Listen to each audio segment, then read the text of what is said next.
I still remember that night as if it happened yesterday, the night my entire life split in two. I was supposed to be on call at the hospital until dawn. As a cardiologist in Boston, my schedule had consumed most of my life for years. That evening, however, a colleague offered to cover for me, and I jumped at the chance. For once, I could surprise my husband, Thomas, with something simple and thoughtful. I stopped by a small wine shop near our apartment and picked up a bottle of Cabernet, his favorite. Then I grabbed a box of dark chocolates from the little patisserie down the block. My heels clicked softly on the pavement as I hurried home, excited like a young woman about to see her high school sweetheart. I slipped off my shoes in the elevator so he wouldn't hear me coming, rehearsing how I'd drape my arms around him and say, "I'm yours for the night, no surgeries, no pager, no interruptions." I unlocked our front door, quietly stepped inside, and smiled to myself when I noticed his car keys on the table. Then I froze. A laugh, soft, feminine, intimate, echoed from our bedroom. It was followed by his voice, lower, almost a growl. "You're incredible, Diana." My stomach clenched. I couldn't move, couldn't breathe. For a second, I thought I was imagining things, that it was the television, but then came the unmistakable sound of bed sheets rustling and a sharp sigh that didn't belong to me. I gripped the wine bag tighter, my hands trembling so badly the bottle clinked against the box of chocolates. I wanted to turn around and leave quietly, disappear into the hallway like I had never come home at all, but my body wouldn't obey. My feet felt cemented to the hardwood floor.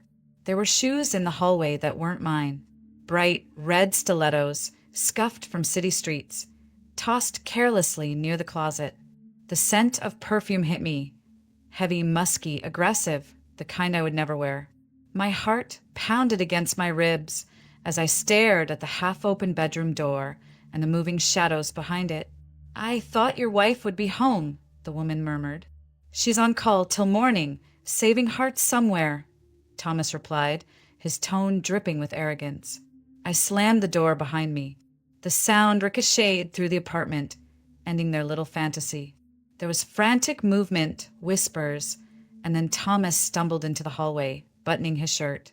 He had the nerve to look startled, even guilty, but it lasted only a second before he put on that familiar mask of confidence. "This isn't what it looks like, Julia." My voice came out strange, metallic, like it belonged to someone else. "Really?" "Because it looks exactly like what I think it is." The woman emerged from our bedroom, tall, blonde, stunning in an icy sort of way, wearing my silk robe, the one Thomas had given me last year for my birthday. She gave me a small, deliberate smile. "Diana," she said casually, as if we were meeting over coffee. "Didn't expect to meet you like this. Life's full of surprises." "You're wearing my robe," I whispered. "Oh, I didn't know." Thomas offered it. "But if it bothers you." She slid her fingers to the belt, as if to take it off right there in the hallway. "Enough, Diana." Thomas snapped, finally sounding rattled. "Julia, let's talk about this.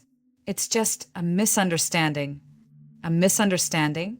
You were sleeping with her in our bed, Thomas." "Don't be vulgar. You're a doctor. You're supposed to be classy." Something inside me cracked. I hurled the wine and chocolate against the wall, the bottle shattering and staining the white paint red like a wound. Diana flinched. Thomas stepped back. "You're pathetic," he muttered, then raised his voice. "You think you can just walk out and take Ryan with you? He's staying with me." I glared at him. "Ryan was never your son, Thomas. Not in your heart." And that was it. I walked out, barefoot, tears streaking my cheeks, with a single thought pounding in my head. I need to get my boy and get out of this toxic house forever. I didn't sleep that night. I sat on the edge of my bed at my friend Vicky's apartment, my hands wrapped around a lukewarm cup of tea that had long gone bitter. Ryan was curled up on the couch, clutching his stuffed fox like it was the only safe thing in the world. I watched his small chest rise and fall and thought, this is it. We're done with Boston. We're done with Thomas. We're done with the life that treated us like guests in our own home. In the morning, I called a lawyer. The divorce would take time and Thomas would fight. It was in his nature to fight for the wrong things. But there was something he couldn't stop, my right to leave. "Where will you go?"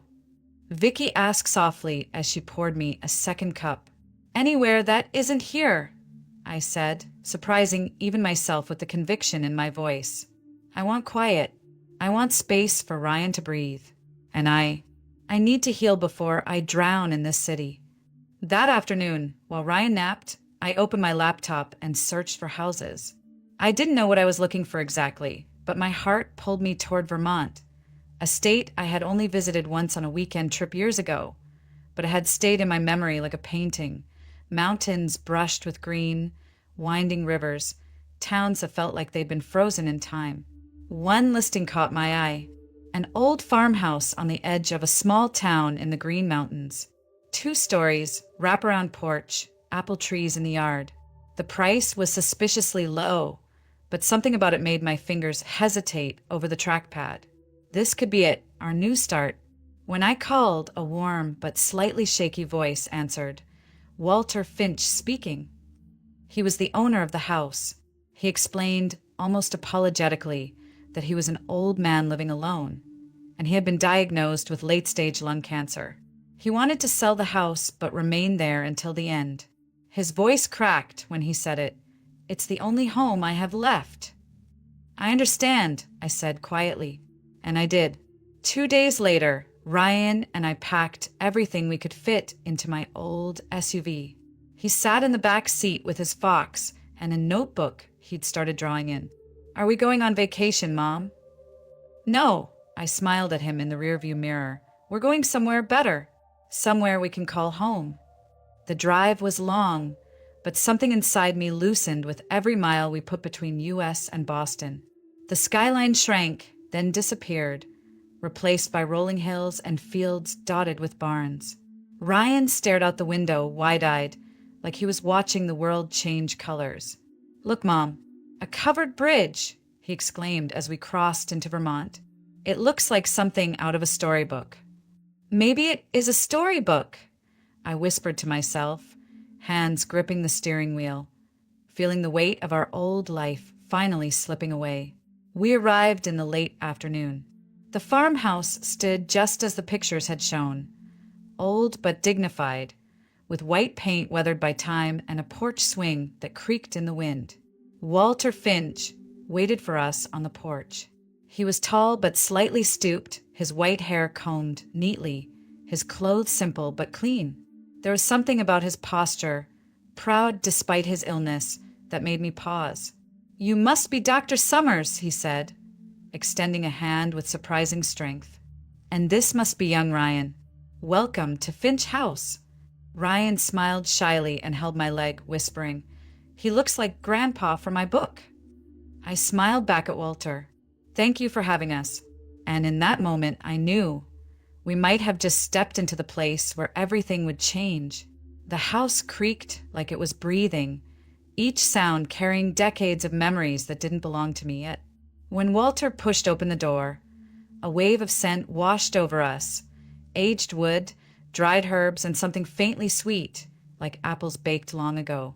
Ryan stepped inside cautiously, his sneakers squeaking on the hardwood floor. "Wow," he whispered, tilting his head back at the soaring ceiling beams. "It's like a museum, Mom." Walter chuckled softly. "Well, it's not quite a museum, but it's been in my family since 1889. My great-grandfather built it. Every scratch and every nail has a story." I followed him through the rooms. The living room was lined with built-in shelves overflowing with books. Not just ordinary books, leather-bound volumes with golden titles that gleamed in the afternoon light. One corner held a large, antique globe, its surface worn and smooth from use. In the kitchen, a cast-iron stove sat proudly like a relic, and the smell of wood polish lingered. Upstairs, Walter showed me a small room with a view of the orchard behind the house. "This can be Ryan's," he said. My son clutched the windowsill, peering out at rows of apple trees bending under the late autumn chill. "I love it," Ryan said simply, which surprised me. He wasn't one to warm up to new places easily, but something about this house, or maybe Walter himself, seemed to settle his nerves. After the tour, Walter led us to the porch, where a pair of wooden chairs rocked gently in the breeze. He took a seat, his movements deliberate but graceful despite his age. "I'll be honest with you, Dr. Summers, Julia," he corrected himself with a smile. "When I put this place up for sale, I didn't expect someone like you to show up. I figured some developer would turn it into rental cabins or worse, bulldoze it for a gas station. But you're here with a kid and eyes that look like you're carrying too much weight for one lifetime." I lowered myself into the chair next to him. I needed a change. Boston, it became too loud, too painful.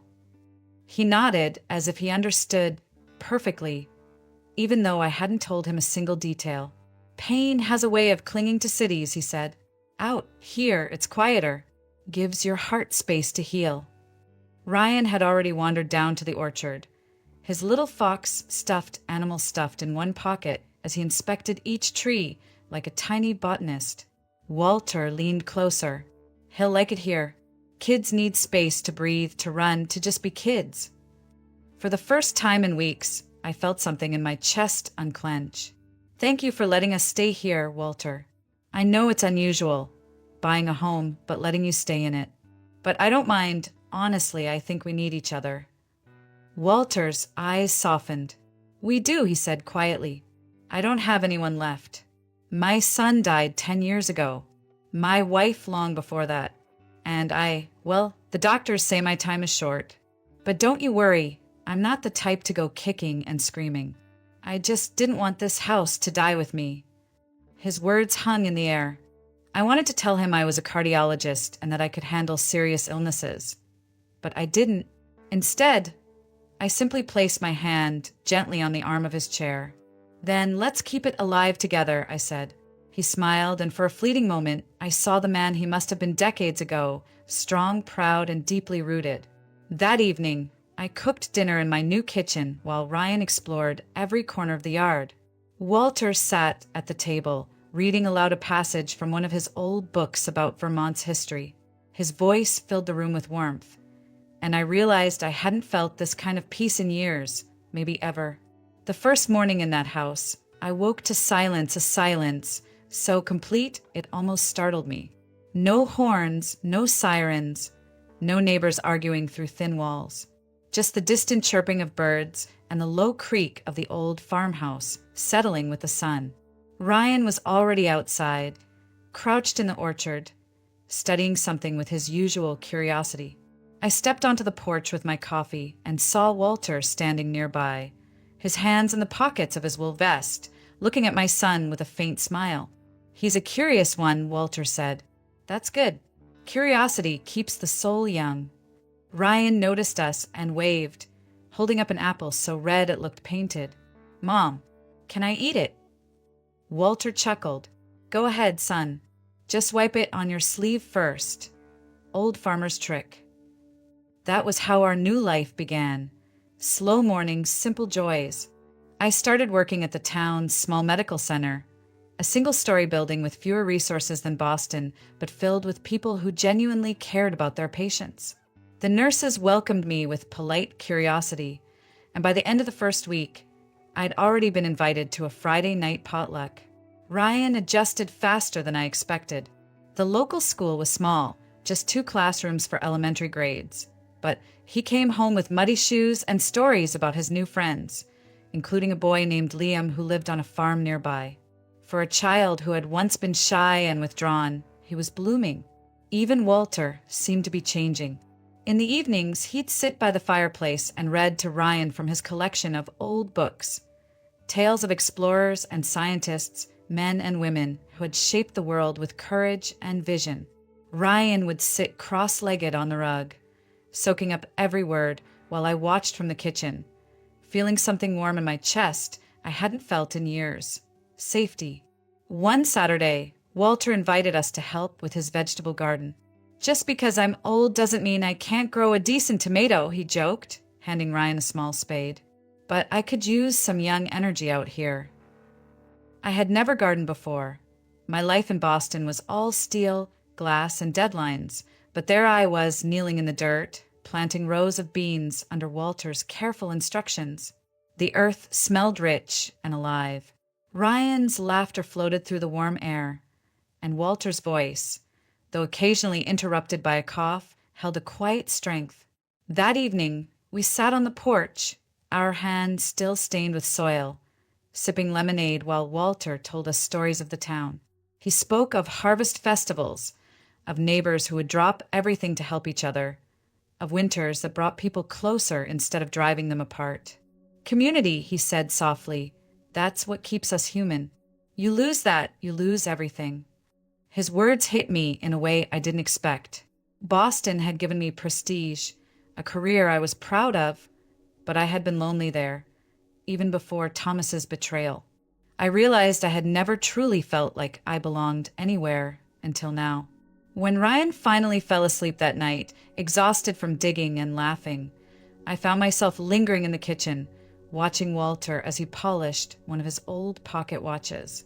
He glanced up, smiling faintly. "You look lighter, Julia," he said. "Whatever you were carrying, it's starting to slip off your shoulders." I hesitated, then nodded. Maybe this place really is healing us. Walter looked out toward the orchard, where the last light of day was fading. This house has seen its share of pain and joy. It has a way of giving people what they need. For the first time in years, I believed him. It started with a sound, a low, wheezing cough from the next room while I was reviewing patient charts one evening. I had heard Walter cough before. He blamed it on old age and these Vermont winters that get into your bones. But this time it carried a rattle that made me set down my pen. "Walter," I called softly, stepping into the living room. He was sitting in his favorite chair near the fireplace, clutching his chest as if steadying himself. "You okay?" He waved a hand as though brushing away my concern. "Just the usual. Don't fuss over me, Dr. Summers." But I did fuss. It's impossible not to when you've spent your life saving hearts and lungs. I sat down across from him.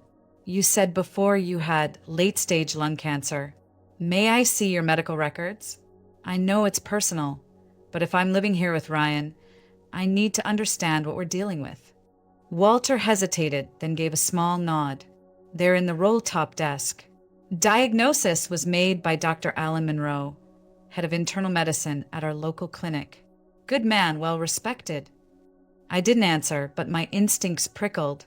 I'd already met Dr. Monroe, smooth-talking, with that fixed politician smile, and something about him had unsettled me. Still, I flipped through Walter's file. The x-rays were blurred, not the high-resolution scans I was used to, and the notes were oddly vague. No biopsy results, no clear staging, just a bold statement. Probable terminal carcinoma. Did they ever do a tissue sample? I asked.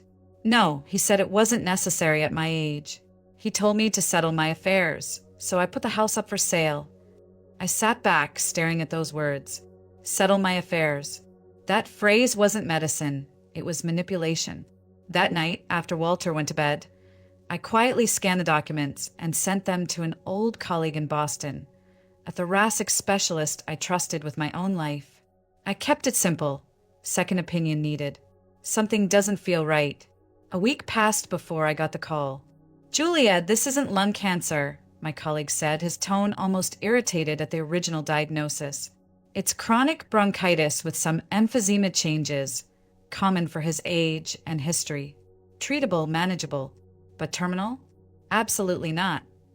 I sat on the porch steps after the call, staring at the orchard where Ryan was chasing fireflies. Relief flooded me, quickly followed by anger. Someone had told Walter he was dying when he wasn't. Someone had made him believe he needed to sell his family home now. 2 days later, my suspicions hardened into certainty. I was leaving the clinic late, and as I passed Dr. Monroe's office, I heard voices. The door was ajar just enough. "She won't last long out here," Monroe said. "Single mother, no roots. She'll sell eventually." A second voice, smooth and unfamiliar, answered, "She'd better. That property is perfect for our resort plans. Keep the old man convinced he's living on borrowed time. We'll take care of the rest." resort plans, property, a fake terminal diagnosis. I backed away before they could see me, my heart pounding. My brain raced with questions. Who was that man? Why was Monroe involved? And what else were they planning? Later that evening, when Walter came in from the porch, I told him gently, "Walter, you don't have cancer. I sent your records to a specialist, someone I trust. You have chronic bronchitis, nothing more." He stared at me as if I'd spoken another language. "What are you saying, Julia? Zet Monroe lit?" "Yes," I whispered. "He lied to make you believe you were dying, to pressure you to sell your home." Walter sank into his chair, his face pale, eyes wet with confusion and anger. "This house, it's all I have left. Why would someone do that?"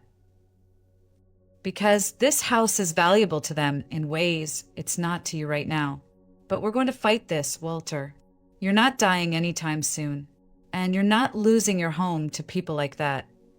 That night, I tucked Ryan into bed and stood by the window, watching the orchard sway under the moonlight. I thought of Boston, a betrayal in my own marriage, and realized this wasn't just about Walter. It was about people like me, people who'd been told they didn't matter, who'd been tricked into giving up pieces of themselves. And I decided not this time. I thought I had left Thomas behind, left all the bitterness of Boston in my rearview mirror. But betrayal has a way of following you, even when you think you've outrun it. It started with an envelope in the mailbox, no return address, just my name written in Thomas's perfect, cold handwriting. Inside were divorce papers and what he called a generous settlement offer. He wanted to transfer 51% of his company to me as part of the separation. At first, I almost laughed. Thomas generous? Never. Then I felt something darker settle in my stomach. That evening, after Ryan had gone to bed and Walter was reading by the fire, I called an old acquaintance, a corporate attorney named Paul Dobson, who lived 2 towns over. He was a quiet man with sharp eyes and a sharper mind. I emailed him the documents, and by morning he called me back. "Julia, this isn't generosity," he said flatly. "This is a trap. His company is collapsing. Mountains of debt, lawsuits, unpaid taxes. If you sign this, you'll be the majority owner, legally responsible for everything when it crashes." I stared at the kitchen counter, my knuckles white against the phone. "So, he's trying to ruin me financially?" "He's trying to make you desperate. You'd have to sell anything of value to cover the fallout." There was a pause, "Including your new property." My chest tightened. He knows about the house. He planned this. And then it hit me, Thomas and Dr. Monroe. Different worlds, different motives, but both circling the same thing. Finch House, a historic property with river access and potential development value. For Thomas, it was leverage. For Monroe and his mysterious partner, it was profit. And I was the easy target, an outsider still legally married, distracted by my son and my new life. I called Thomas. He answered on the second ring, voice dripping with faint charm. "Jules, I hoped you'd call. We can make this easy, you know. You sign, you keep the house, and everyone walks away happy." "Your company is bankrupt," I said coldly. "You're trying to dump your debts on me." He laughed, low and cruel. "Come on, Julia. You think you can play small-town doctor forever? Vermont won't save you. That place is a liability, not a home. Take the deal, sell that house, and we'll both move on." My voice shook, but not from fear. "I'm never signing your papers, Thomas, and I'm never selling this house." He chuckled again, the same way he used to when he thought he'd won an argument. "We'll see, Jules. We'll see." After I hung up, Walter looked up from his book, concern etched on his face. "Bad news." I sat beside him, staring into the flames. Worse than I thought.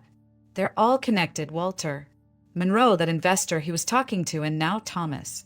They want this house. Walter's jaw tightened. "Over my dead body." Then with a bitter laugh, "That's what they were counting on, wasn't it?" "Yes," I whispered, "but they underestimated us." I didn't sleep much that night. Instead, I sat by the window, watching the orchard glow faintly under the porch light.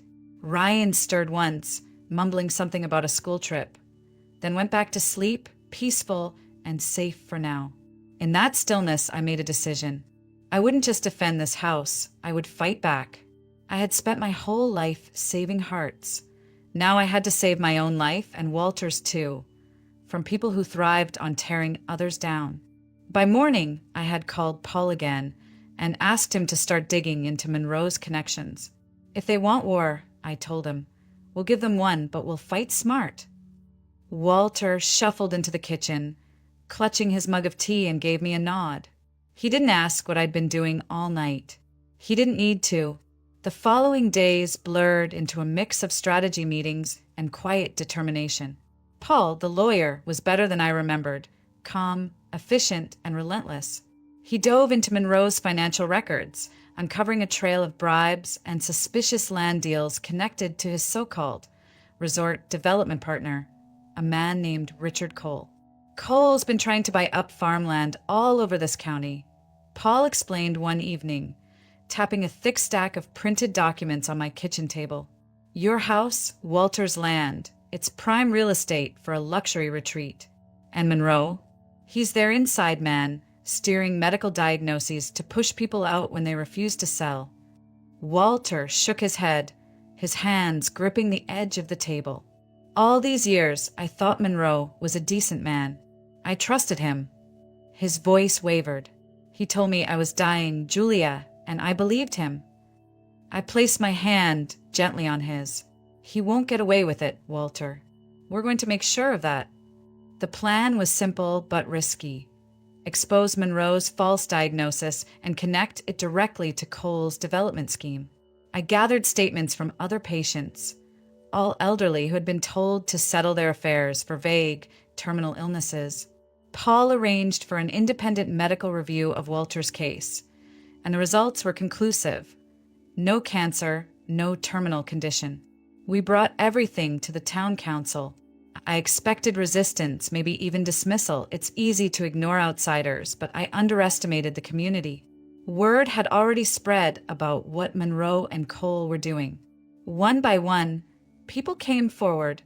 A farmer who'd been pressured to sell, a widow who'd received a similarly questionable diagnosis, even one of Monroe's own nurses who admitted she'd seen unusual payments coming in from Cole's company. The council voted unanimously to suspend Monroe, pending a full investigation, and local law enforcement launched an inquiry into Cole's business. It all unraveled faster than I imagined. Once one thread was pulled, their whole plan came apart. Thomas, of course, didn't take it well. He called me the same night the story broke in the local paper. "What the hell did you do, Julia?" he barked into the phone. "You've made powerful enemies. Do you think this little town will protect you forever?" I let him rant, then cut him off with a calm, steady voice I'd barely recognized as my own. "I'm done letting you control me, Thomas. And I'm done being afraid of men who think they can take whatever they want. You can deal with your debts on your own. I'm not your shield anymore." The silence on the other end was sharp, almost satisfying. He hung up without another word. That weekend, something remarkable happened. The townsfolk showed up at Walter's orchard, neighbors I barely knew, bringing ladders and baskets. They spent the day harvesting apples, laughing, and talking about how this town would never again allow outsiders to manipulate them. Ryan ran between the trees, his laughter echoing like bells, while Walter supervised from the porch, tears glimmering in his eyes. "Never thought I'd see the day," Walter murmured, watching his yard full of people who cared. "This house isn't just wood and nails, Julia. It's life, and you brought it back." I smiled at him, feeling that same tightness in my chest, the one that had gripped me since Boston, finally loosen and dissolve. "No, Walter, we brought it back." That evening, after everyone had gone, Walter handed me something small and cold, a brass key heavy with age. "This was my father's. It's for the attic and for you. One day this house will be yours, Julia. You and Ryan have given it life again. Promise me you'll keep it safe." I closed my fingers around the key, overcome by emotion. I promise. For the first time in years, I didn't feel like I was just surviving. I felt like I was finally home and ready for whatever came next. The investigation into Monroe and Cole moved quickly once the council got involved. Within a month, Monroe had surrendered his medical license pending trial, and Cole's resort plans collapsed under the weight of financial fraud charges. My ex-husband Thomas, he quietly withdrew his generous offer and sold off what was left of his company, finally facing the debts he had tried to dump on me. For the first time since leaving Boston, I could breathe without waiting for the next blow to land. But the biggest change wasn't in courtrooms or council meetings. It was inside our own walls. The farmhouse didn't feel like someone else's history anymore. It felt like ours. Ryan decorated his room with sketches of apple trees and taped his first ever perfect spelling test on the fridge. He ran with the other kids from school through fields until the sun dipped behind the mountains, his laughter ringing out like he had been born here. Walter, he changed the most. Free from the shadow of a death sentence, he approached every day differently, like he'd been given a second chance. He started physical therapy, cutting back on cigarettes and following a treatment plan I built for him myself. He even reconnected with his estranged younger sister after 20 years of silence. The night she visited for the first time, Walter cried openly at the table, clutching her hands as if afraid she might disappear. One crisp autumn afternoon, Walter surprised us with an announcement. "We're having a gathering this weekend," he said, eyes twinkling behind his glasses. "Neighbors, friends, anyone who helped save this place. A proper thank you." By Saturday, the orchard was alive with people. Tables were set up under the trees, heavy with homemade pies, cider, and roasted vegetables from local farms. Someone strung lanterns between the branches, glowing softly as evening fell. Ryan chased Liam and the other kids between the trees, their laughter weaving through the music of a fiddle player who'd shown up, just because it felt right. Walter stood on the porch, leaning on his cane, and raised his voice. "This house has stood for over 100 years. I thought its story was ending, but thanks to Julia and Ryan, thanks to all of you, it's just beginning again." Everyone clapped, and my cheeks warmed. I wasn't used to being celebrated. I'd spent most of my life behind hospital doors, where success meant quiet, efficient victories. But this was different. This was family. Later that night, after the last guest left and Ryan finally fell asleep, clutching a caramel apple in one sticky hand, Walter and I sat on the porch swing. The orchard glowed under the moon, and the smell of cider lingered in the cool air. "You saved me, Julia," Walter said softly. "Not just my life, my hope." I shook my head. "We saved each other, Walter. You gave me and Ryan something I didn't think we'd ever find again, a home." He smiled and looked out toward the trees. "Promise me you'll keep this place alive. Fill it with people, with laughter. Make sure it never goes quiet again." "I promise," I whispered. For the first time in years, I felt whole. I thought about Boston, about betrayal and brokenness, and realized that leaving hadn't been an ending. It had been the doorway to everything I truly needed. That night, sitting on the porch with the smell of apples and with smoke in the air, I finally understood something I'd told my patients 1,000 times but never lived myself. Sometimes a broken heart isn't the end of your life, it's the start of your healing. And for us, it was the start of everything.